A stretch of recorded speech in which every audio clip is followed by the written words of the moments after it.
फलस्तीन की आज़ादी की जंग को दहशतगर्दी से जोड़ना नादानी है। इसराइल की खुदगर्जी और तंग नजरी के तहत जबर हो रहा है। गजा से फलस्तीनियों का जबरी इनखला इंसानियत के खिलाफ जराइम का आगाज है। शहरियों का तहफ़्फ़ुज़ और बैनुल अक़वामी क़वानीन की पासदारी की जाए। गजा के लिए इंसानी हमदर्दी में राहदारी खोली जाए। Army chief general Asim Munir की फलस्तीनी सफ़ीर अहमद जवाद से गुफ्तगू। कहा कि गजा में तशद्दुद की नई लहर इंसानी हुकूक की खिलाफ वर्जियों और मस्जिद अक्सा की बेहुरमती का तसलसल है।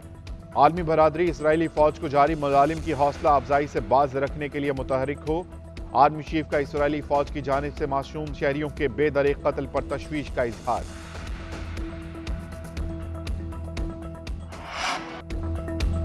मियां नवाज शरीफ इस्लामाबाद हाई कोर्ट के सामने सरेंडर। अल अजीजिया रेफरेंस और एवनफील्ड रेफरेंस में हिफाजती जमानतों में 26 अक्टूबर तक तौसी। अदालत का नैब को नोटिस। जस्टिस मियां गुल हसन औरंगजेब ने इस्तफसार किया। हिफाजती जमानत पर नैब का क्या मौक़िफ़ है? क्या आप नवाज शरीफ को गिरफ्तार करना चाहते हैं? प्रोसिक्यूटर जनरल नैब ने कहा कि नवाज शरीफ को गिरफ्तार नहीं करना चाहते। हिफाजती जमानत पर तौसी पर हमें कोई एतराज़ नहीं। जस्टिस मियां गुल हसन औरंगजेब ने कहा कि क्या ये वही नैब है?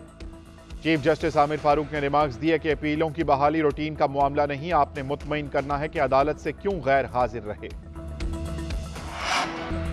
तोशाखाना केस में नवाज शरीफ की जमानत मंजूर। दायमी वारंट और इश्तहारी स्टेटस खत्म। इस्लामाबाद की एहतसाब अदालत का नवाज शरीफ को 10 लाख रुपए के जमानती मुचलके जमा करवाने का हुक्म। अदालत ने नवाज शरीफ को हाजिरी लगाकर अदालत जाने की इजाजत दे दी। तोशाखाना केस की समाअत 20 नवंबर तक मुलतवी। आइंदा समाअत पर नकूल तकसीम की जाएंगी। जायदाद जब्तगी की दरख्वास्त पर नैब को नोटिस जारी। 20 नवंबर को दलाइल तलब। अदालत के तहरीरी फैसले में कहा गया कि नैब को नवाज शरीफ की गिरफ्तारी दरकार नहीं, वारंट का मकसद अदालत हाजिर होना था, जो कि मुकम्मल हुआ।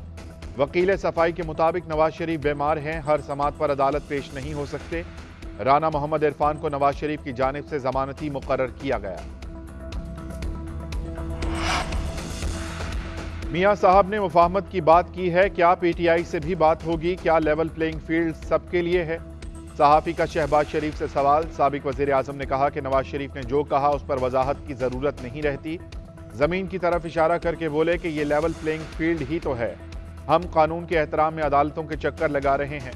मरियम नवाज ने सोशल मीडिया पर पैगाम में लिखा कि अब तक के बदतरीन जुल्म सितम के बावजूद पार्टी नवाज शरीफ के साथ पहले से ज्यादा मुत्तहिद है।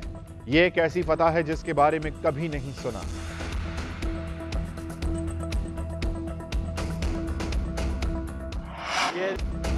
ये नेल्सन मंडेला आए हैं। सबसे पहले अपने भाई से हिसाब लें। उनके दौर में बेतहाशा महंगाई बढ़ी, लोगों के साथ इतनी ज्यादतियां हुई कि वो खुदकुशियों पर मजबूर हैं। परवेज इलाही की अदालत पेशी के मौका पर मीडिया से गुफ्तगू। कहा कि लोग गैस और बिजली के बिल अदा करने से कासिर हैं। नौकरियां खत्म हो गईं, असातिज़ा को भी इन्होंने मारना शुरू कर दिया। ये जो कुछ कर रहे हैं, लोग इलेक्शन में इनसे हिसाब लेंगे। उधर थाना सीटीडी में दर्ज मुकदमे की समाअत। ड्यूटी जज ने परवेज इलाही पर फर्द जुर्म आयद करने के लिए तारीख मुकर्रर कर दी। 21 नवंबर को चालान की नकूल फराहम करने के बाद फर्द जुर्म की तारीख मुकर्रर होगी।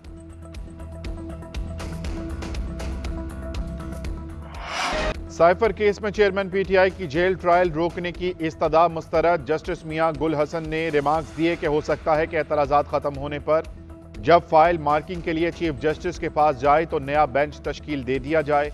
अभी हम आपको उबूरी रिलीफ नहीं दे सकते। ये दरख्वास्त काबिल समात है या नहीं, इसका फैसला भी बाद में होगा। सलमान अकरम राजा ने मौक़िफ़ अख्तियार किया। कहा गया कि मुल्जिम की सिक्योरिटी के लिए जेल ट्रायल किया जा रहा है। मुल्जिम से तो पूछा ही नहीं गया। ना मुल्जिम ने कहा कि सिक्योरिटी खदशात की बुनियाद पर जेल ट्रायल किया जाए।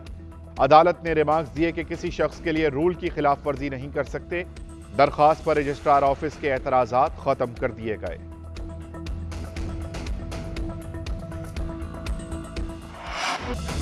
तौहीन इलेक्शन कमीशन केस में चेयरमैन पीटीआई के प्रोडक्शन ऑर्डर पर अमल न हुआ। सिक्योरिटी खदशात के बायस चेयरमैन पीटीआई को पेश न किया गया।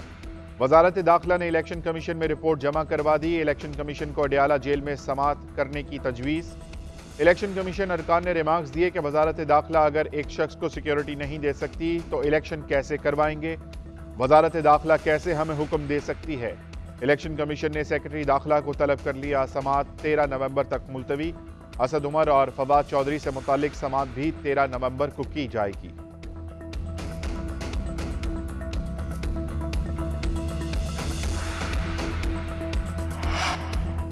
तहरीक इंसाफ को एक और झटका। अंदलीब अब्बास, सादिया सुहेल और सुमेरा बुखारी इस्तेहकाम पाकिस्तान पार्टी में शामिल। जहांगीर तरीन से मुलाकात के बाद शमूलियत का ऐलान किया।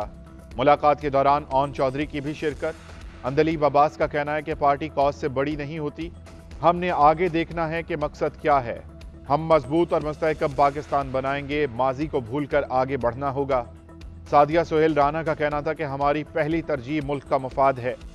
फिरदौस आशिक अवान ने कहा कि इस्तेहकाम पाकिस्तान पार्टी में शमूलियत इख्तियार करने वालों में मजीद इजाफा होगा।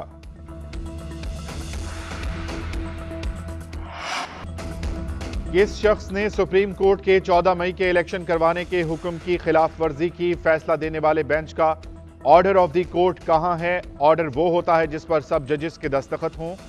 चीफ जस्टिस काजी फाइज ईसा के इलेक्शन केस की समाअत के दौरान रिमार्क्स। फारूक नाइक ने दलाइल दिए कि 14 मई के इलेक्शन का फैसला देने वाला ऑर्डर ऑफ द कोर्ट मौजूद नहीं। 90 दिन की आईनी मुद्दत की अदालत ने भी खिलाफ वर्जी की।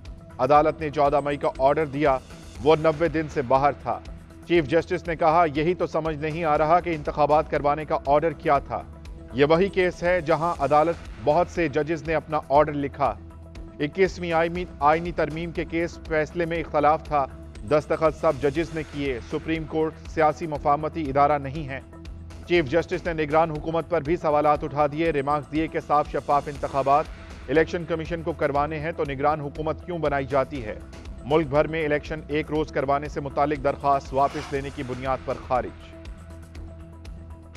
मुल्की दिफा में एक और संगे मील अबूर। पाकिस्तान ने गौरी वेपन सिस्टम की कामयाब लॉन्चिंग का तजुर्बा कर लिया। वेपन सिस्टम के तकनीकी और ऑपरेशनल पहलुओं का जायजा। तजुर्बे का मकसद आर्म्ड स्ट्रेटेजिक फोर्सेस की तैयारी को जांचना था।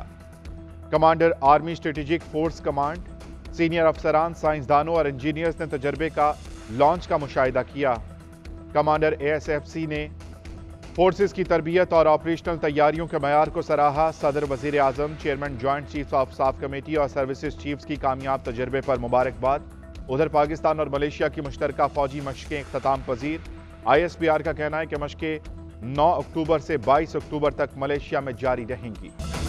तौहीन इलेक्शन कमीशन केस में चेयरमैन PTI के प्रोडक्शन ऑर्डर पर अमल न हुआ। सिक्योरिटी खदशात के बायस चेयरमैन PTI को पेश न किया गया। वजारत दाखिला ने इलेक्शन कमीशन में रिपोर्ट जमा करवा दी। इलेक्शन कमीशन को अडयाला जेल में समाअत करने की तजवीज़। इलेक्शन कमीशन अरकान ने रिमार्क्स दिए कि वजारत दाखिला अगर एक शख्स को सिक्योरिटी नहीं दे सकती तो इलेक्शन कैसे करवाएंगे? वजारत दाखिला कैसे हमें हुक्म दे सकती है? इलेक्शन कमीशन ने सेक्रेटरी दाखिला को तलब कर लिया। समाअत 13 नवंबर तक मुलतवी। असद उमर और फवाद चौधरी से मुतालिक समाअत भी 13 नवंबर को की जाएगी।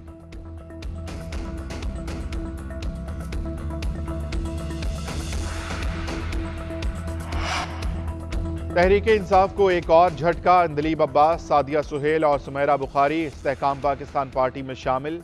जहांगीर तरीन से मुलाकात के बाद शमूलियत का ऐलान किया। मुलाकात के दौरान ओन चौधरी की भी शिरकत। अंदलीब अब्बास का कहना है कि पार्टी कौज से बड़ी नहीं होती, हमने आगे देखना है कि मकसद क्या है। हम मजबूत और मुस्तहकम पाकिस्तान बनाएंगे, माजी को भूलकर आगे बढ़ना होगा। सादिया सुहेल राना का कहना था कि हमारी पहली तरजीह मुल्क का मफाद है। फिरदौस आशिक अवान ने कहा कि इस्तेहकाम पाकिस्तान पार्टी में शमूलियत इख्तियार करने वालों में मजीद इजाफा होगा।